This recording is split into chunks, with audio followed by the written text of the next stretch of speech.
Three drivers propelled our DEI journey. We have a founding principle of a representative and inclusive membership. Essex is a minority majority demographic with a 30% white non-Hispanic population. And we wanted our work and our membership to pay attention to the community we were serving.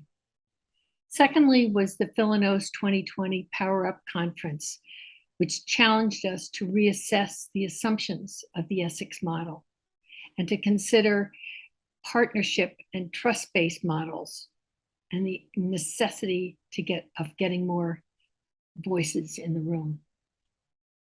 Finally, later that year, the murderous attacks on Floyd and other people of color and the consequent recognition of our opportunity and responsibility to create more equitable structures propelled us to the next series of actions. So Impact 100 Essex has really always been a group of women that are forward thinkers, and they've always been thinking about how they could deepen their impact within the greater Essex community. What really was the catalyst that prompted so much change within our own personal chapter was during the racial reckoning of 2020. We were having an event that was sponsored, and it was in reference to us growing grit and resiliency. And to be honest, when I received the email as a member of the grants committee and now as a member of the steering committee, I was floored. I felt as if we should have been making a statement about what was happening within our communities. There was so much civil unrest happening right outside of our doors, and for some, right down to 80. I just personally felt that we could have done much more. So that prompted me and compelled me to send an email to our co-conveners, Ms. Margo and Ms. Helen. It was also shared amongst a few other members. And the email was a calling higher, if you will, of what Impact 100 Essex could do in this moment. And I felt personally that at the very least, we could make a statement. There were also some musings and rumblings happening behind the scenes, specifically in the grants committee, of members who wanted to, again, make a deeper impact. And that was through focusing on grassroots organizations.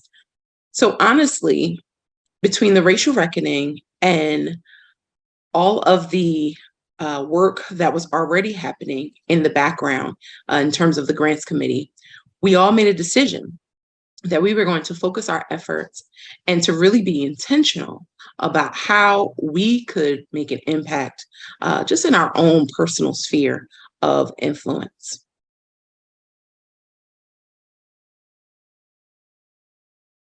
I think of two challenges that we encountered over the past 5 years. One was retaining members of color. Having only a few faces of color in the room were not a welcoming environment.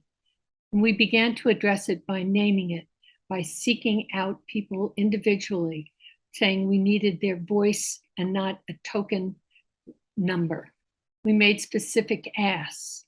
We followed up, appreciating and engaging people who had participated or attended events. We stress the importance of visuals showing women of color as leaders and participants on the website or in committees and at our annual meetings. The second challenge that we encountered was balancing the obligations to our members and to the nonprofits. We wanted to avoid the preaching and finger waving aspects of racial awareness and instead focused on building a community of shared values, pushing the why and accepting the awkwardness and learning to talk about and own the structural racism inherent in much of what we do. There was some internal struggle with bruised feelings as we learned to recognize and name missteps of language and inequitable assumptions. It's sometimes uncomfortable. It's risky, but it's essential. As a member of Impact 100 Essex, there have been a couple of instances where I have encountered some struggles and some challenges. Specifically being a member of color, there have been times where I did not necessarily feel like considerations were being made for organizations that were either led by women of color or led by BIPOC folks, or that the same amount of grace that was given to their white counterparts wasn't necessarily given to the BIPOC candidates. Those things challenged me in a myriad of ways. In one way, it challenged me to grow in terms of my communication skills and in ways for me to be able to advocate for organizations that serve people that look like me and that are led by people like me. But also, it challenged me in order to make sure that I'm always speaking up for populations that don't necessarily have a voice or whose voices go unheard. It made me have to really take a step back as well in terms of my voice and in terms of how my voice can be perceived.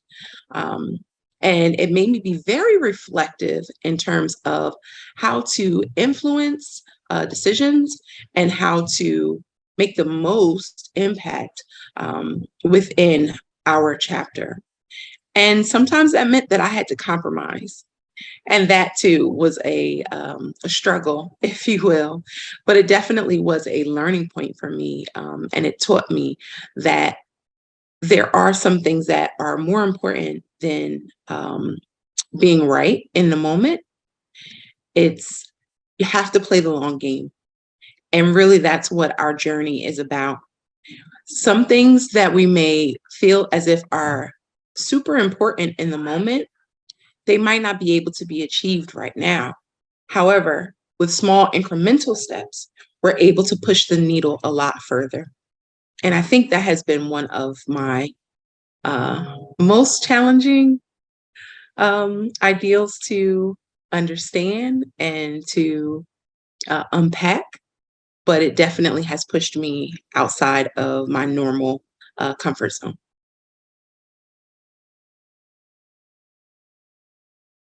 The why of incorporating DEI is a simple question of justice. Fortunately, we were gifted with steering committee members with local nonprofit experience who helped us understand the structural barriers facing smaller community-based nonprofits competing against established organizations.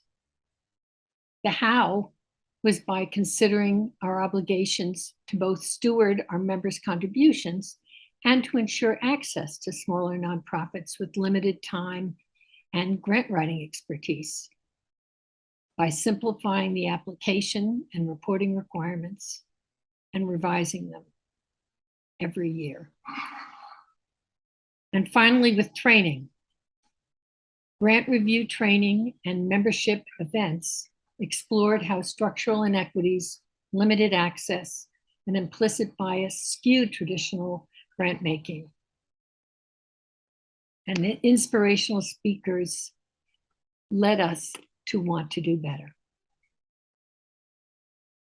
Impact 100 Essex has really taken an intentional move towards ensuring that we are supporting the communities that need us most.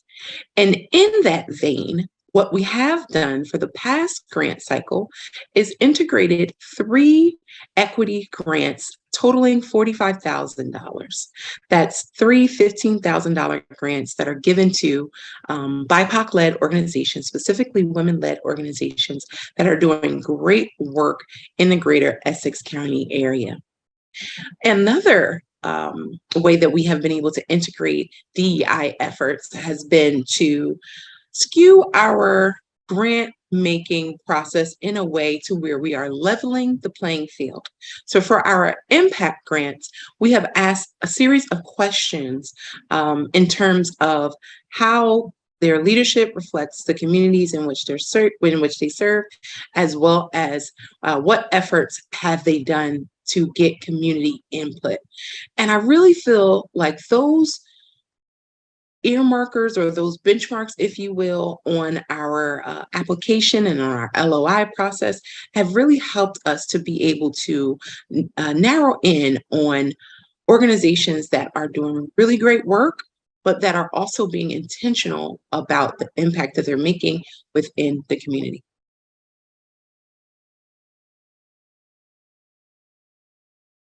For grant review training, providing geographic area stats and information, highlighting disparities and identifying local needs. In soliciting reviewers, make clear that grant teams need members familiar with all our communities. Seek out women who can add a new voice and ask them to bring others.